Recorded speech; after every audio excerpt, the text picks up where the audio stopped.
Burning the, it's not midnight, burning the 9 o'clock oil. We got the tractor together. New clutch, flywheel turned down, pilot bearing, throwout bearing, PTO clutch. Got it all together. It's always a pain. Yeah, you guys have been there. We got it. Everything's working as far as we can tell. Just pushing it, putting it in gear, trying to spin the PTO shaft.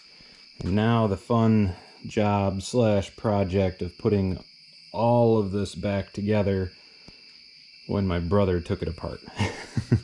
So that's pretty straightforward. There's just things unhooked. I've already done a couple.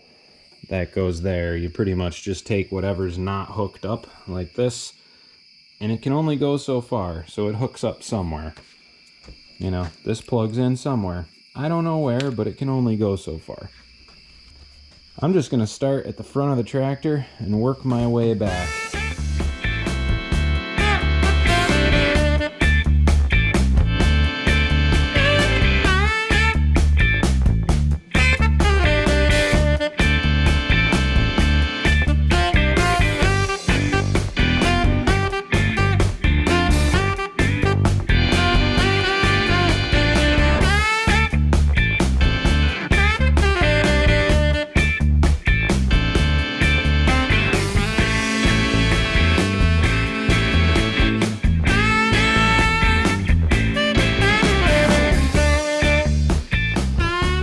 Check.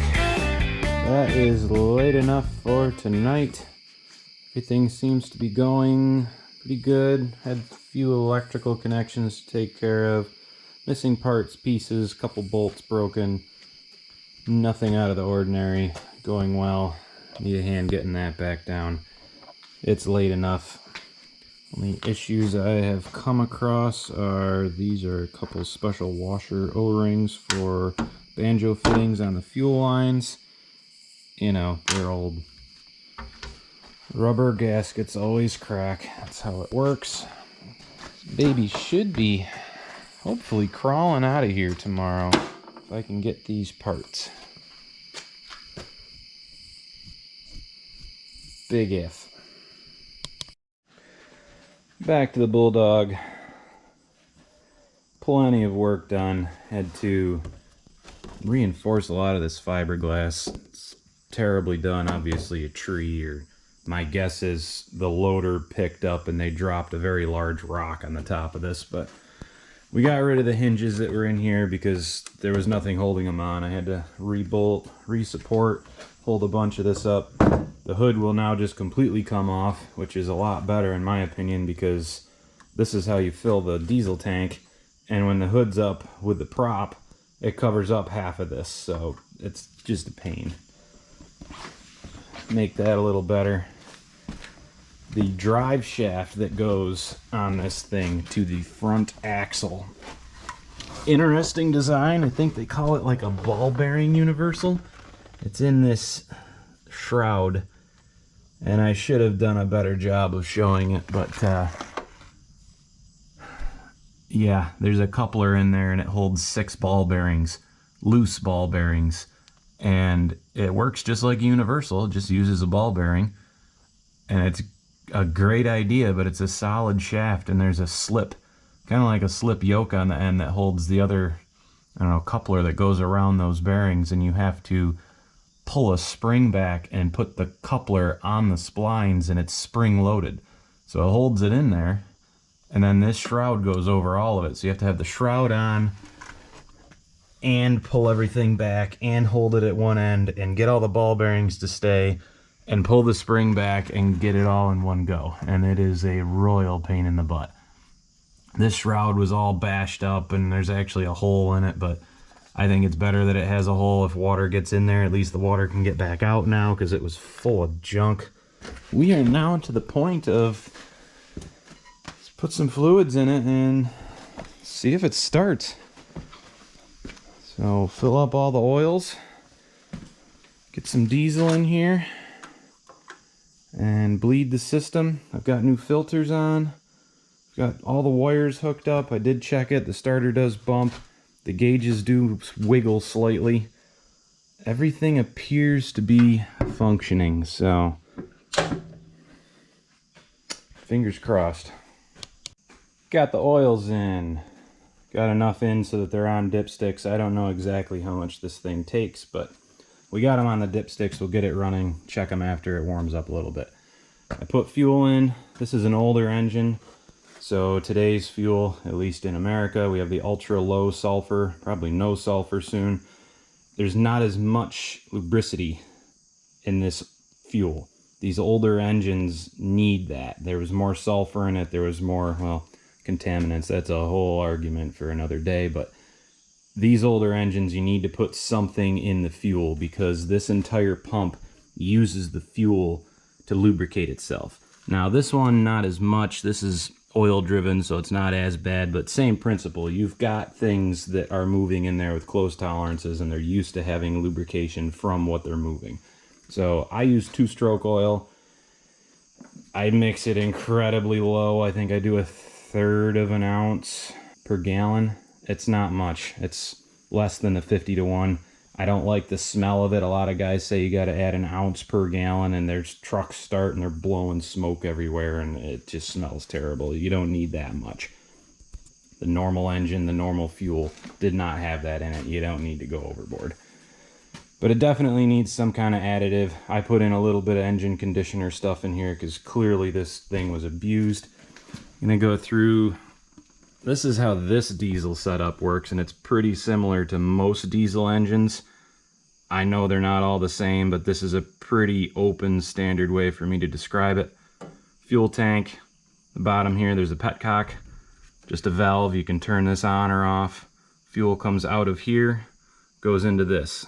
This is called a lift pump. This is a driven pump off of the engine. Sometimes they're electric, sometimes they're in the tank.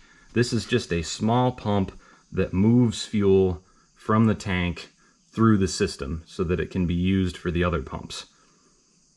So this has a small plunger on it, so when you do run out of fuel, you can get this thing going again. And I will show you how that works as soon as I get that. There it goes. So this lift pump goes up through here. This is your filter.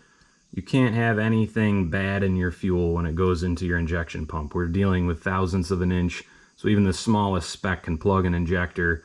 These are usually really fine filters. I think this is like a 10 or a 5 micron. So it goes through the filter, comes out, goes into here. This is your injection pump. It's a high pressure pump because the injectors on a diesel engine need a ton of pressure to open. So as your engine spins, this knows when to fire it for what cylinder that needs to open, spray in the mist of diesel so that it can be compressed and explode. This system pumps fuel directly through this and out the other side. Out of the other side, it comes up here, goes across the top of each injector, and then it goes back into the tank. So this lift pump, that is its entire purpose.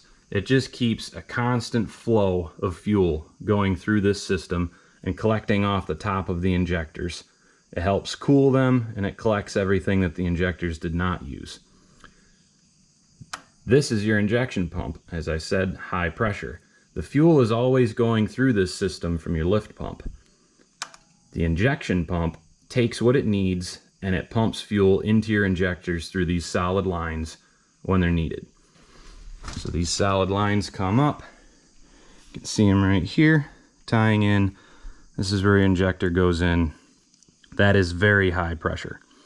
You don't want to damage these. If there is any damage, you don't want to be near them. Because if this has a pinhole and you put your finger near it, you won't have a finger anymore. Obviously, you have a throttle here that adjusts what your injection pump gives to each injector. And then this is a shut-off arm. So what happens when you run out of fuel? Well, you curse a few times, wonder why the fuel gauge doesn't work, kick yourself, wonder if you have an empty can, trudge back to wherever you started from. Oh, I was attempting to make a video to show you how to prime this thing if you run it dry. First thing, on these Chinese tractors, I don't know why, but the petcock on the bottom of them is backwards. Usually when the handle goes with the hose, that means it's open. And then when you put it perpendicular, that means it's closed, but not on this one. So I wasn't getting any fuel.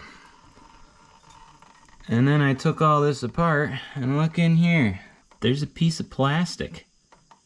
Like, you know when you open up those little fuel conditioner cans, they've got that little seal that you gotta tear off, or sometimes it's right over the whole cap. Yeah, don't put them in there. So that was blocking the line. Wasn't getting any flow. So we just ran out of fuel. You put more fuel in the tank. Usually, when you change a fuel filter, you fill it up. A lot of guys fill it with ATF or some sort of, you know, pump cleaner or something like that, just so you can get it directly in there. I left this empty just so I could make this video to show you if you run out of fuel, this system will put air everywhere. Obviously this won't run on air. You need a continual supply without any air in it so that this pump can pick up the fuel and go.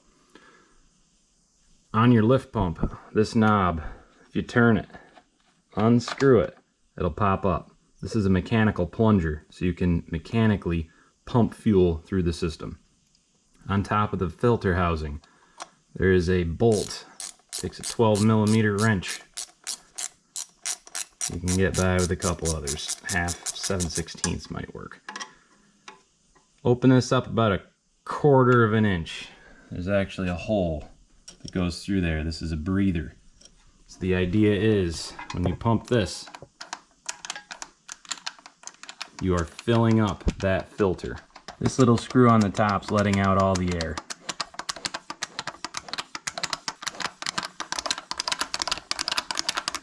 Oh, there we go. Once you get it coming out, push it very slowly a couple times till you don't see any bubbles coming out of there. Tighten that back up.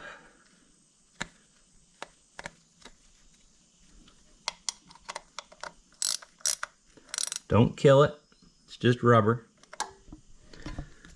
Now we know that filter's full. Now we're gonna keep pumping. Take your gas cap off. Remember how I said this is a closed loop system? You keep pumping this. When the engine's running, that's what this does.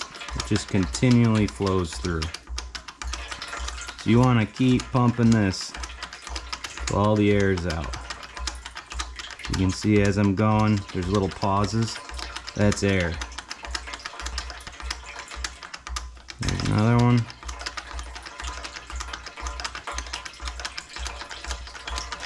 I'd say that's pretty good. So now we know all the air is out of the system. Push this plunger down, hold it down and turn it so that you screw it in. Get that snug. You don't have to kill it. Same thing. It's just rubber. Okay, we've got fluids. We have oil in the transmission. We have oil in the engine. Fuel is primed. Clutch works.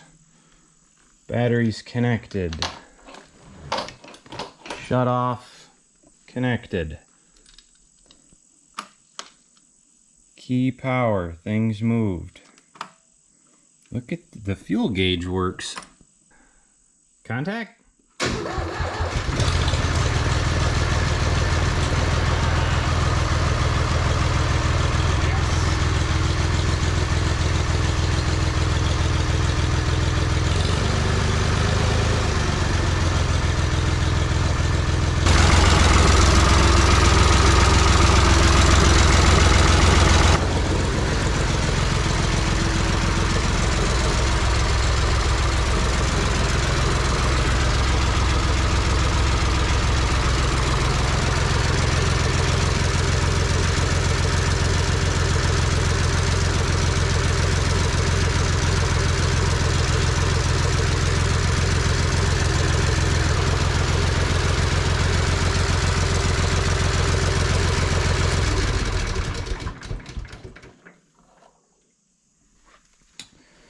We appear to have a running, working tractor that is leaking fuel everywhere. So for some reason this is leaking, and this is a banjo bolt, and it takes a rubber washer gasket, and the ones that were on there, I can't believe they weren't leaking, so I put a couple copper ones in there, but clearly that's not going to work. But it runs, and I guess more importantly, we need to see if it moves.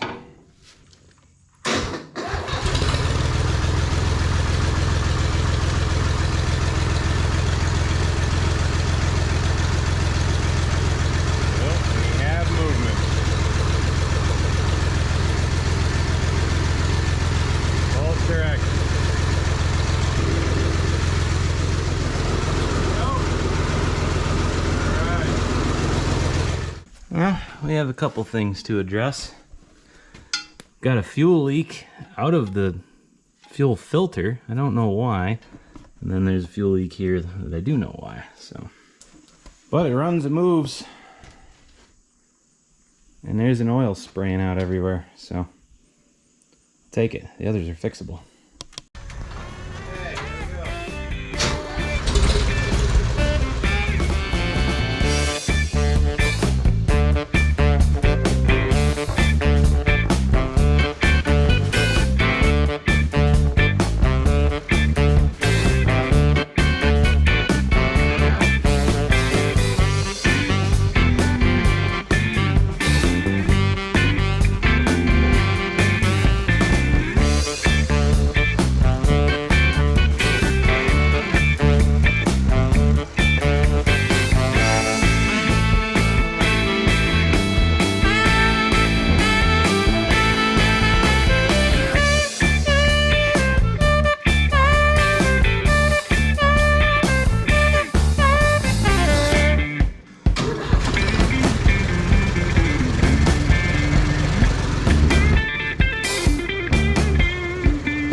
I think we got this tractor licked. Fiberglass won't fall off. New racing stripe bungee cord. And the only thing we're missing, electrical, everything that used to go out here on the fenders, and I think some of the stuff that went up to the front for the lights, that got wrapped around the drive shaft and who knows what else. That all got just bunched up there. And then down here, there's supposed to be a spring for the clutch pedal. That's supposed to stay up there so you're not riding on your throwout bearing. So, that spring was broken, just need to get it. The differential lock lever is very stiff, and the four-wheel drive engage disengage is supposed to have an indent. There must be a spring with a pin in here, and you're supposed to do something. So you're only supposed to move it from there to there. You can kind of hear it click. Problem is you can push it all the way either direction without it. So it's really, everything else is working. It sounds good. We've got no leaks. Well, I'm sure there's leaks, but you know. Nice. Oh, good. Actually got something done and the sun's still out. Whoa, another time lapse. And over. Oh, oh. Come on, little guy. Look at that, wrong size. Man, I'm good. Wrong again. Very good. Please pause for a brief intermission. We got leaks. Dang. Low gear is low